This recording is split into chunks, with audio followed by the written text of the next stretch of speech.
Здравейте, приятели! Включвам се с това кратко видео, за да ви дам информация за микробиома на човешкото тяло. Последно време постоянно се пише и се говори за този микробиом. Как може да подобрим микробиома с помощта на програма Лесно начало?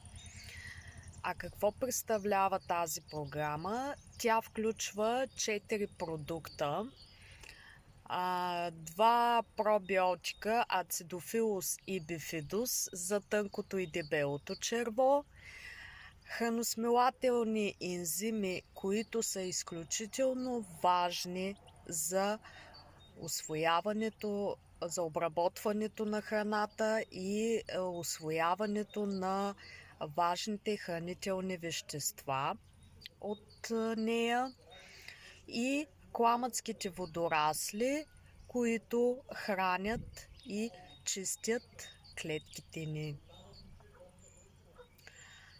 Ако съм докоснала някой с тази информация и искате да опитате тази плавна програма Лесно начало за подобряване на микробиома, ме последвайте. Прекрасен ден ви пожелавам!